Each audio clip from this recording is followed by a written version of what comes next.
Hello, Abyceps. Abyceps? Abyceps. Abyceps? Hello, Mr. Dominus. Mr. I like Dominus guy. Let's call you that. Abyceps. With a nice Dominus decal and what looks like dope wheels. Nice. Your hat sucks balls though. So, I found you on this wonderful Discord channel saying how you got absolutely butt fuck no loop in a tournament game. Um, I usually don't play 3v2 tournament games, but when I do, I kind of wrecked opponents. Anyways, that's a joke. You didn't start the game when it was 3v3, which is stupid. Uh, Experts and masters versus what looks like grand champions, all of them. First off, let me answer your question. Advice seeking before I even start the replay, because that's how confident I am. Um, you're probably going to lack speed, and the opponents will do things you're not expecting. These two things don't mean you're a bad player, and it certainly means that you probably shouldn't be sending these replays for coaching. They're really not useful. It's like myself playing against a friend that just started playing Rocket League and then telling him, "Whoa, you suck, dude. How didn't you get these? You really had to just do this, and this." And to my friend, this, and this is like, "What the fuck? I've never seen this in my life. How do you even move your car in that way? What is this physics? What? I don't know. Are you a god? Is this, and this like the top of Rocket League?" Anyways, 6-0, you lost this game. Pretty one-sided it sounds. Cannot tell you what your kickoffs are like. I didn't see them. They didn't even happen first time. So anyways, let's get into it. Let's see. I'll try to see your behavior and normal mistakes inside of these rape game. You stay. Oh, great. Okay, you were staying quite on a good distance. Your teammate bumped you. It's a good strat. Don't get me wrong. Oh, jeez. Your teammate is staying quite close, but if you notice, you're too far away now. Since your teammate is behind you, your other teammate is behind you. You wanna be on the distance from Slacks. I think his name is. From Slacks, you want to be on the distance where if he gets dribbled, you can react in time to get the opponent while they still don't have much ball control. Yet you also want to be close enough if a 50-50 happens, or if Slacks somehow gets past to Grand Champions. You want to be close enough to react and get the ball control for your team. So, like I said, it's a 50-50. Well, I didn't say that. I said two things could happen. The thing with the 50-50 was the more obvious thing. Your teammate losing it was kind of expected, seeing the difference in ranks. And like I said, you're too far away. So, yeah. He does a fast takeoff, which you obviously haven't heard of or haven't practiced. You start very late. So this is where I say the gap is too big. Maybe on the level you play, which is like challenger or maybe star level, this aerial you're doing is just about right. But on his level, the aerial you're doing is laughable. You're not even challenging the ball. So anyways, let's get to the thing you want to hear. So you were far away, too far away, and now what do you do now? Well, you have all the information available to you. If this is not the first game, or if this is the only game, but you saw the rank, you should be thinking, alright, these guys are going to be fast, and certainly, since he is much closer to the ball than you are, you should be thinking always, not just when you're playing higher ranked players, when they're closer to the ball, you should be thinking, okay, they're going to beat me to it. So your options are a late 50-50 or a block, and you went for the shot. So when you're the last guy, or when you're the guy jumping into the game, so something happened like a 50-50 or a center, and you have to get in, and you're the next guy to hit the ball, you're looking for your opponent's behavior and positions and momentums. And your 3 options are shoot, or if you're in defense, clear. So shoot or clear, 50-50, or block. And at this point, when they're closer to you, and when it's on their side of the field, especially, they're going to go for the clear. Rarely, they only go for the block if they're smart. They only go for the block if you have a shot opportunity. So at this position, I would recommend you trying to dunk him. So going where you think the ball will be hit, will be going after he hits it, and not where the ball is. So you went for the shot. Bad idea. Your teammate is rotating poorly and slowly. Well, not slowly. He's actually quite fast, to be honest. Your other teammate does a very good touch, actually. Delays the opponents quite big time. You're rotating semi-okay-ish. Yes, I said semi-okay-ish. Your teammate has the ball. I don't see your other teammate. It looks like the fat merc just disappeared. Am I blind? What the fuck? Hello? Well, I don't see your... Where the fuck is the merc? Well, I lost a member. So I see 2 blue guys. And also 2 orange. What?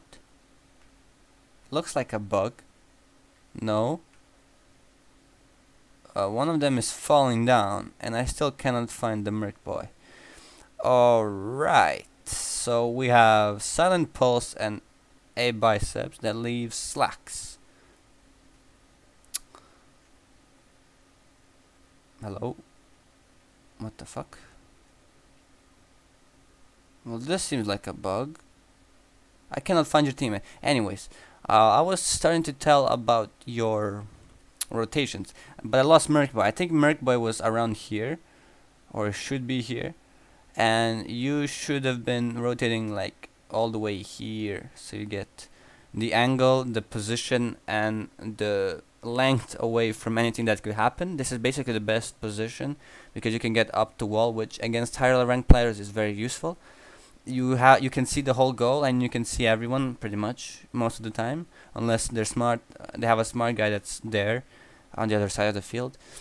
You'll see pretty much everything. You have time to react, and also I'm still missing your friend. I don't know where the fuck he is.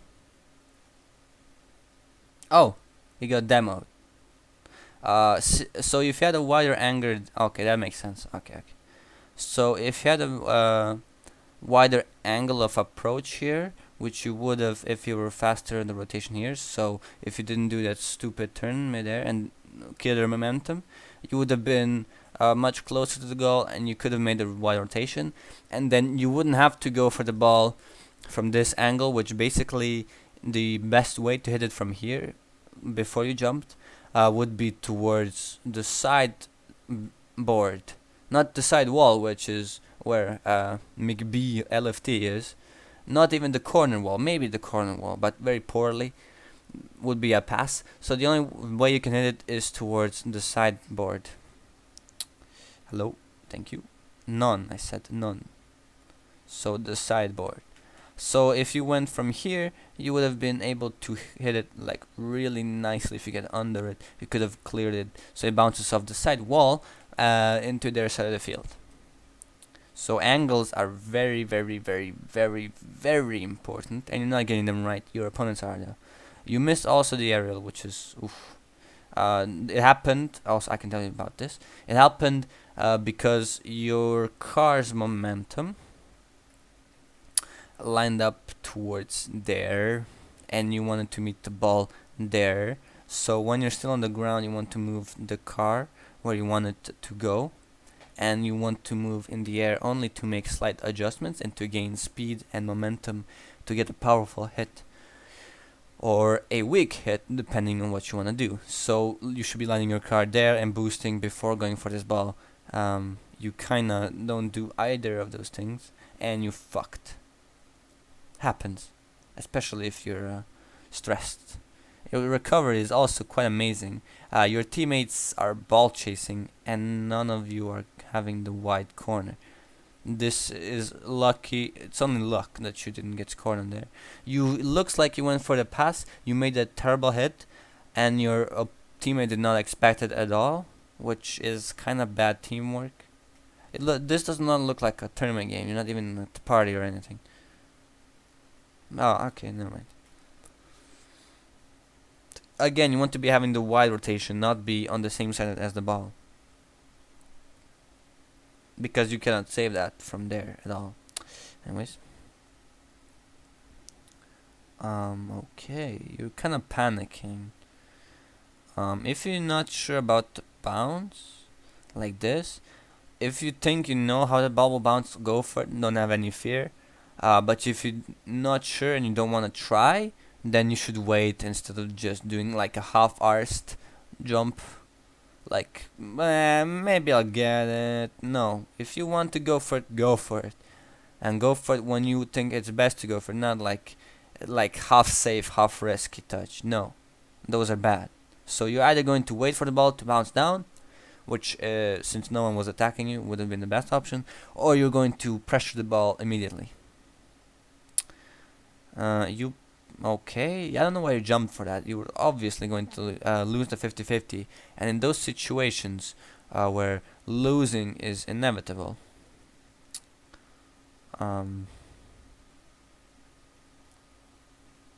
especially if you have no momentum, when losing like this is inevitable, the only thing you can do is you can hit it towards the field, which if you look at the elusive, he's always going to hit the ball, so hitting it towards the field more would have given him an actual shot on goal instead of like a hit on the corner wall. So not the best idea.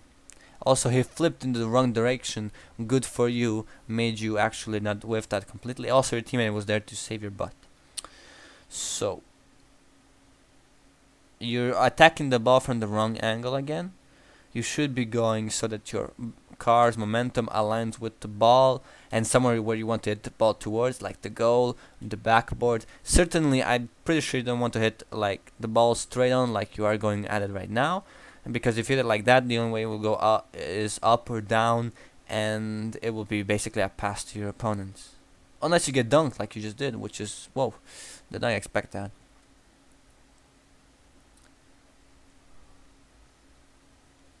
Your teammates just made mistakes there. It's them being outplayed.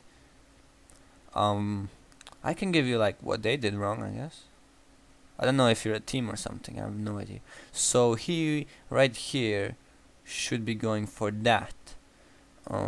He should have stopped a bit earlier so that he's further away, which would have given him a better angle to go for this. He should certainly be going for this if he didn't went for the aerial. And he should definitely not be under the ball like a stupid fuck. Anyways, a 50, good. Kickoffs very important. You're not going supersonic, and you moved left while boosting, then moved to the right without boosting, which means you lose all your speed before getting into the ball. You somehow win it, which tells me Elusive was probably going for a fast kickoff. So he beaten you. You want to be going supersonic with the kickoff. You want to hit it with your nose. You want to dodge as late as possible, and you want to hit it with a better angle. You actually hit it from the right angle, so keep the angle but change everything else. You should probably look up Johnny Boy's scrub killer kickoff on YouTube. I might link it. I don't know. Good bump. Again, not a bad tactic, but you're not really pulling it off.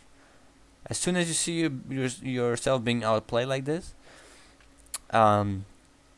let's say your teammates are not so bad and they're actually following it, you should be staying forward instead of just going back to the other boost like this, because there's always a chance your teammate will clear the ball towards you, especially if you're not being outclassed completely, meaning where the ball comes from, it will probably be cleared to that side as well, so staying on the side can be beneficial. Of course, you're getting outclassed, so rotating like this and widely, good job, is a good idea. You should be going for this before it hits the wall, by the way. I don't know how good you are with reading those. Your car is angled quite nicely, to be honest. So it tells me you kind of expected where this ball will bounce. So my advice to you is don't be scared to try to read those wall bounces, especially in high importance games, rank games as well. It will put more pressure on you to be more focused on where the ball is going before it hits the wall and what everything is happening. So you'll be more focused and make clearer decisions. So you should be going for it just for the sake of, well, if you fuck up, you're going to learn how the ball bounced really, and you can change it next time. And if you go for it and you hit it, you're like, good. You did a better touch than you would be by waiting for the ball to bounce. Like we see here, you're getting absolutely outclassed. He's much faster to the ball because he went for the bounce, and you went also for the bounce, but you went even later than he did. So you should definitely have more trust in yourself and start trying to do things that are within your reach, within your knowledge, but you haven't like you're not experienced with it. So like wall bounces, you don't look like challengers to me, maybe a little bit. You look like low star players. So by this time you should be understanding how physics works, and you should be starting to anticipate touches and bounces, definitely bounces.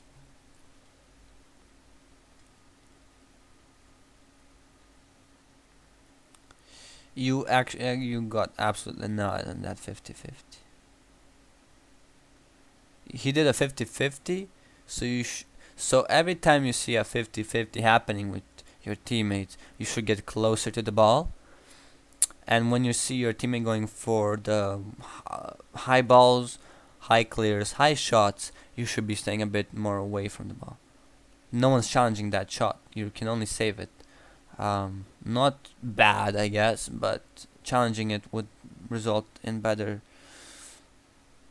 offensive choices, more offensive variety. Your opponents also suck balls, to be honest. This team is not very disciplined. They're just fucking around at this point. I think they figured out your ranks, and they don't have a game. These guys, I can tell you right now, they don't have a game plan.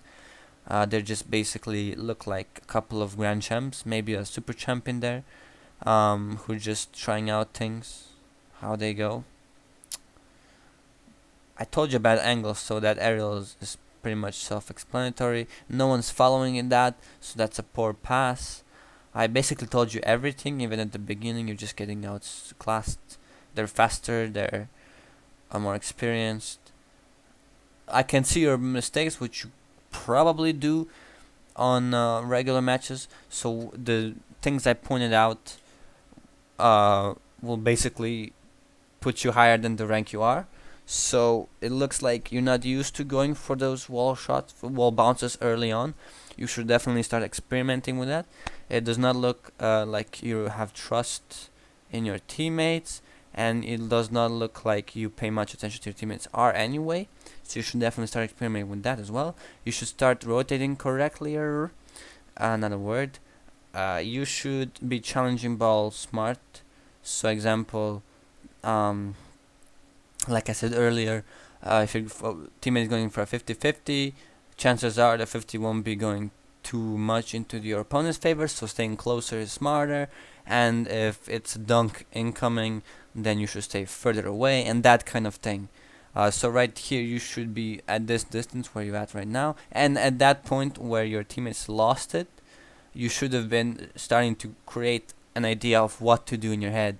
At this point, he could have done anything, so I agree with your hesitation for a bit. But as soon as this happened, you should have went for the block. I don't know if I told you this. I'm gonna say it again if I didn't. I just did a video before, so I'm not sure. When facing the defense or offense, when you're the next guy that has to go for the ball, you have basically three options: a shot or a clear. In this case, a clear, since you're in defense. A shot or a clear, a block or a 50-50. A block is sort of just waiting for your opponent to touch it and then going for it, so getting a dunk. And a 50-50 is just going for the basically at the same time as your opponent. So at this point, you are in defense and the ball is in your corner, so you should definitely be going for at least a 50-50. Definitely a clear is somewhere in there. You let your teammates go for it, which is stupid because the angle they have and the speed they have only means the best they can do is pass to the opponents. This is really bad. Also, your angle there is horrible. Like I said, angles. You always want to be a danger to your opponents. So a good angle and good speed means you'll dribble this, but you'll dribble it towards your opponent's goal. This hit on its own is bad because you're boosting while hitting the ball. I'll explain this a bit in slow-mo. So if you watch our Jazer's video, more guys, when he did on air dribbles, he showed something that really changed my perspective on things. And that's if you boost into the ball and stop boosting just before you touch it, the touch will be so soft. And you're not doing that right now. So what you should be doing, you should be angling your card towards their goal, and you should be stopping. You should stop boosting somewhere around here or a little bit before, so the touch is light, and you can follow it up with another touch. You're not doing any of that. You're not being a danger towards your opponents. You're just hitting it hard into nowhere, into the wall. You want to line up the wall, your card's momentum, with somewhere it's dangerous for them. I think I said it all. I don't think much will change in the game from now on. So if you agree, I'll let you go off now. I don't think I have to drop into training. I guess I will anyway. So the thing I want to show you is you have to learn your timings with boost and dodge, so you get into supersonic, so you can actually win 50-50s on higher levels. So for example, this, you want to be hitting the ball with your nose, late as possible. And also I saw one aerial from you which was abysmal. You're still kind of doing the aerials like this. Oops, that's actually not a terrible. You're doing aerials like this. You should definitely start learning when the ball is close and when it's far from your car, and you should definitely start experimenting when you should drop your nose, so you don't go for the aerial like this and then kind of aim the whole way to hit it with the nose when your car is vertical. No, you should definitely be going for aerials so that you start vertical but then end up horizontal by the time you hit the ball. So like that. You don't want to hit it. So if you want to hit it vertically, that would probably mean to your opponents, to me, if you play against me, hitting it vertically while in the air would mean you want to follow it up, because with air dribbles it's with air dribbles, if you stay under the ball, you're staying vertically, which kind of makes makes it easy to go for more than one touch. So like this. See, I can follow it up in the next half a second less. And with horizontal touches, it basically means you're shooting. So when you're vertical, so when your car is vertical, it means you don't mean to shoot, and when your car is horizontal, it's shooting time. You can also anticipate with your opponents on your level when they're going for a bad aerial, when they're going for a good one. You don't want to hit it with your wheels, of course. If that's a problem for you and you cannot get used to it, then just try to learn how to fly reversed. This is what I did when I had roughly around 600 hours. Cookser was the shit back then, so I was just trying to do the reversed aerials. But also, it made me, since I didn't really hit the ball with my nose because I was still a noob, it did made me hit the ball with my roof, which was much harder than my wheels. So it made me better at aerials. So if you have a problem with that, reversed aerials. If you have a problem with this video or something inside of it not fully explained, you can contact me. I hope this helped. Not much I can do when you're playing against opponents so much better, but I hope it did help indeed, and that you had fun. Most people have a laugh or two when I'm making videos. Nice, I guess. Hope you did as well, and hope you liked it. Hope you find it useful, and I'll see you. Bye bye.